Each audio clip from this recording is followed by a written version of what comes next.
நீங்கள் சொன்னீங்க ஃபஸ்ட்டு கேட்டிங்களே கேள்வி, தமிழ் சினிமா வெர்சஸ் மலையாள சினிமா. அந்த பழைய ஃபிலிம் இப்போ ரீரிலீஸ் படங்கள் அதிகமாக ஓடுது, தமிழ் சினிமா இப்போ ஓடல. அதுக்கான ஆரம்பம் அங்கேருந்து ஆரம்பிச்சது.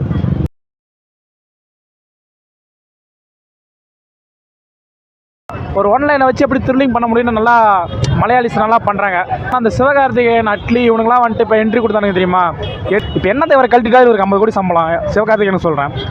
இவனால தான் தமிழ் சினிமா அழிஞ்சே போகுது. தமிழ் சினிமா பிடிச்ச நம்பர் 1 ஏழரை சனினுங்க ரெண்டும். அதே மாதிரி தமிழ் ஹீரோலாம் என்ன மாற்றிக்கணும்னு நினைக்கிறீங்க? தமிழ் ஹீரோவே மாற்றிடலாங்கிறேன். என்ன இவனை 4 பேர்த்தே எழுதி வச்சிருக்குதா? அதான் இப்போ தமிழ் சினிமாவில் என்ன மாற்றணும்னு நீங்கள் நினைக்கிறீங்க? இவனை மாற்றினாவே போதும். இந்த எக்ஸாம்பிளாக சொல்கிறேன், நயன்தாராங்க தான் ஒரு ஹீரோயின், ஒரு கதாநாயகி தான். அவங்களுக்கு நீ சம்பளம் தரலாம், எல்லாமே பண்ணலாம். அவள் குழந்தைய பார்த்துக்கிறதுக்கு ஒரு நாளைக்கு 10 லட்ச ரூபா ப்ரொடியூசர் எதுக்கு தரணும்?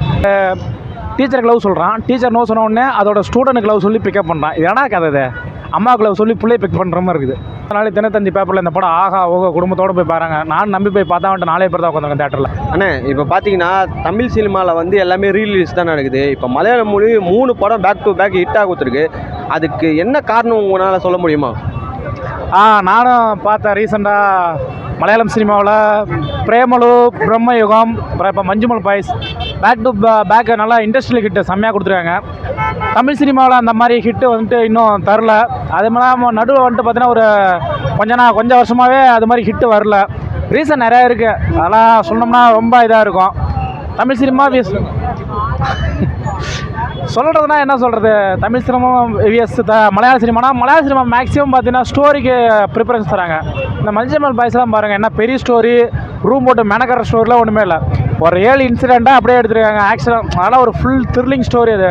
ஒரு கமல்ஹாசன் அந்த குணா குகை இருக்குல்ல, அது மாதிரி குகையில் போய் ஒரு பையன் மாட்டிடா ஃப்ரெண்ட்ஷிப் முறையில் எப்படி தூக்குறாங்கன்னு தான் ஸ்டோரி. நல்லா த்ரில்லிங்காக, அதாவது ஃபஸ்ட் ஹாஃப் ஃபுல்லாக வந்துட்டு கொஞ்சம் ஸ்லோவாக போனாலும் செகண்ட் ஹாஃபில் வந்துட்டு நல்லா இது கொடுக்குறாங்க. ரெஃபரன்ஸ் நிறையா இருக்கலாம். அவங்க வந்து ரெஃபரன்ஸ் வச்சு இப்போ படம் ஓடலையே, குணா கோகங்கிறதுக்கோசரம் படம் ஓடலையே, படத்தில் இருக்க த்ரில்லிங்காக தானே ஓடுது. அது நீங்கள் உங்களுக்கு புரியுதா? செகண்ட் கோகன்னு இல்லை, ஏன் போட்டு எந்த செட்டை வேணாலும் காட்டி எடுக்கட்டுமே, எடுக்கிறது மேட்டரில் அவன் எடுக்கிற அந்த கதை அமைச்சரும் ஸ்க்ரீன் அந்த விஷுவலைஸ் பண்ணுறோம்ல, அது என்ன விஷுவலைஸ் பண்ணுறான், அங்கே என்ன நம்ம என்ன நம்ம பார்த்துக்குறோம், நமக்கு என்ன பிடிச்சிருக்கு, அவன் தேட்டரில் எப்படி உட்கார வைக்கிறான், ஒரு 2.5 மணி நேரம் இருக்குன்னா அந்த எக்ஸ்பீரியன்ஸ் எப்படி மாற்றி உட்கார வைக்கிறானோ அதான் மேட்ரு. இங்கே எல்லாமே அதான் வச்சுங்களேன். நீங்கள் எவ்வளோ பெரிய செட்டு, எத்தனை கோடியில் செட்டு போடுறது, இல்லை பழைய செட்டு வச்சு எடுக்கிறது, அதெல்லாம் மேட்ரு கிடையாது. ஒரு சின்ன இதை எடுத்துக்கிட்டு அதை எப்படி நல்லா ஒரு இன்ட்ரெஸ்டிங்காக கொண்டு போகிறது தான் மேட்ரு.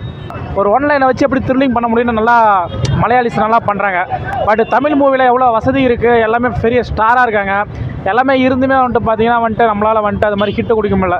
ரீசன் பெருசாலாம் ஒன்றும் இல்லை, எல்லாமே வந்துட்டு அந்த பணம் தான்.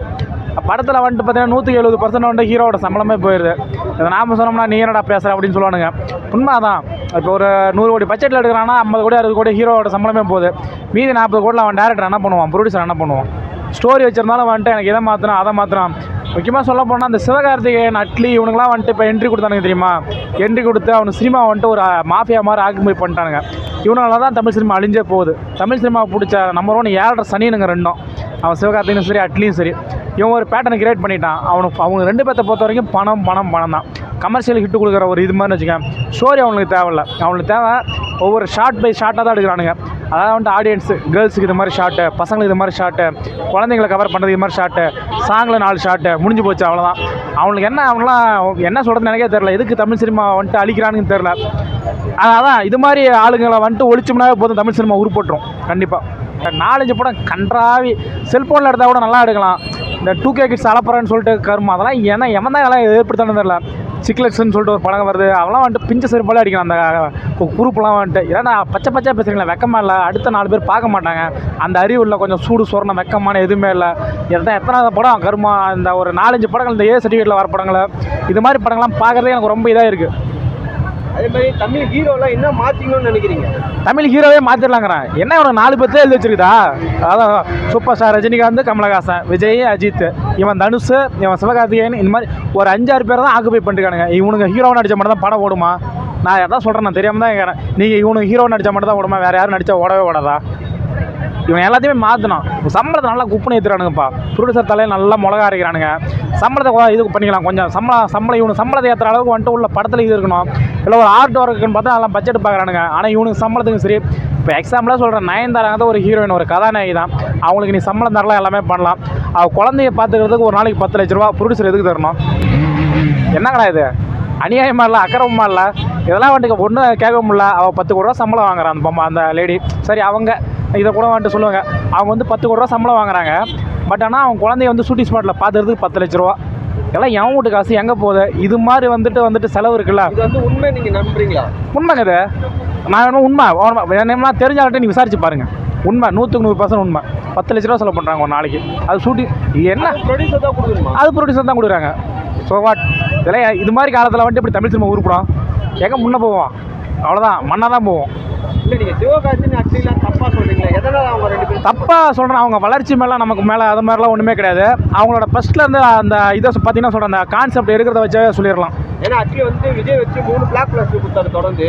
அதே மாதிரி சிவகார்த்திகேயன் வந்த ஸ்டார்டிங்கில் நிறைய பிளாக் பஸ்டர் கொடுத்தாரு. அவங்கள நீங்கள் எப்படி இந்த மாதிரி 3 படங்கள் பிளாக் கும்பல்னு சொல்கிறீங்க? மாஃபியா கும்பல் தான் அது. சொல்கிறேன், ராஜா ராணி ஒரு மூவி வந்துச்சு. அந்த மூவியோட கதை எதுன்னு நீங்களே டக்குன்னு சொல்லுங்களேன். எந்த ஸ்டோரி எங்கேருந்து உருவானாரு நீங்கள் சொல்லுங்க. ஃபஸ்ட்டு கேட்டிங்களே கேள்வி, தமிழ் சினிமா வெர்சஸ் மலையாள சினிமா. அந்த பழைய ஃபிலிம் இப்போ ரீரிலீஸ் படங்கள் அதிகமாக ஓடுது, தமிழ் சினிமா இப்போ ஓடல. அதுக்கான ஆரம்பம் அங்கேருந்து ஆரம்பிச்சது. அது ராஜாராணி மூவி அதோட ஸ்டோரி. அது மௌனராகம், அந்த 7 நாட்கள் இருக்குல்ல, மௌனராகமே அந்த 7 நாட்கள்னு பாக்யராஜ் மூவி இருக்குல்ல, அந்த மூவியோட தாக்கம் தான் மௌனராகம். அதை வந்துட்டு உருவிதான் ராஜாராணின்னு எடுத்தாங்க.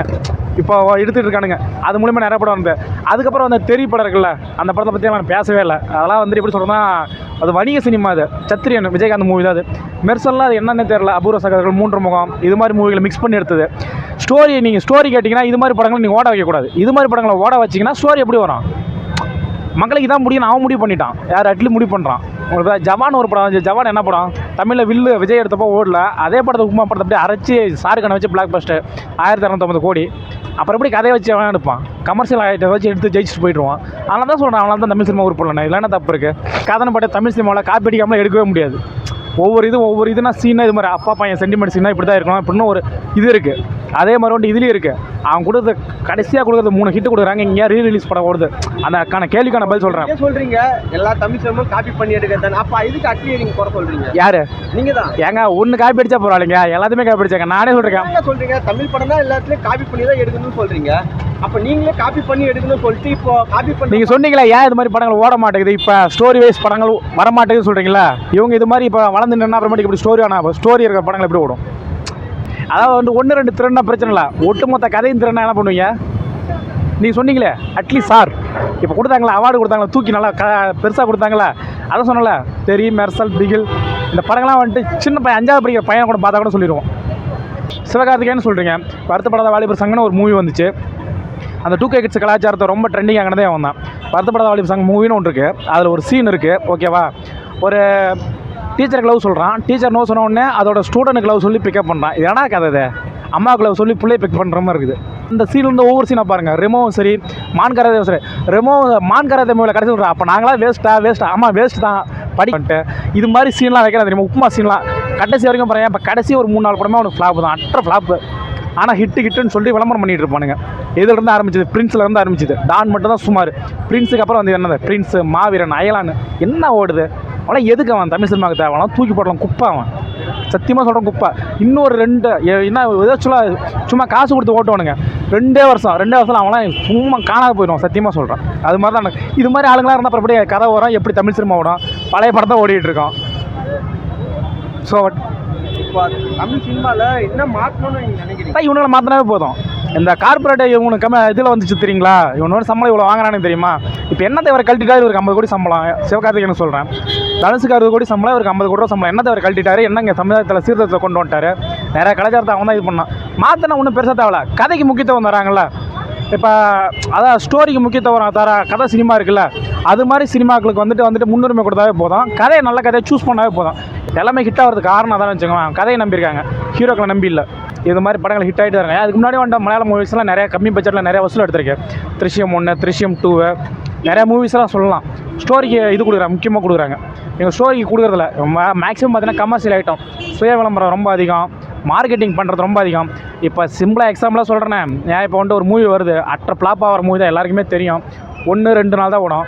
3ஆவது நாள் தினத்தந்தி பேப்பரில் இந்த படம் ஆகா ஓகோ குடும்பத்தோடு போய் பாருங்க. நான் நம்பி போய் பார்த்தா வந்துட்டு 4 பேர் தான் உட்காந்துருக்கோம் தேட்டரில். நம்ம வந்துட்டு இந்த சுற்றி இருக்க 4 பேர் ஜாலராக தெரிக்கிட்டு இந்த மாதிரி கமர்ஷியல் ஐட்டம் ஃபேன்ஸுன்னு சொல்லிட்டு கோமலைக்கு நிறைய பேர் வந்துட்டு அந்த கட் அவுட் அடிக்கணும், இது மாதிரி எனக்கு இது மாதிரி சீன்லாம் வைக்கணும் அப்படின்னு கேட்டு எச்சத்தனமான பொறுக்கி கேவலமான வேலை அது மாதிரி பார்த்தோம்னா கடைசி வரைக்கும் இப்படி தான் இருக்கும்.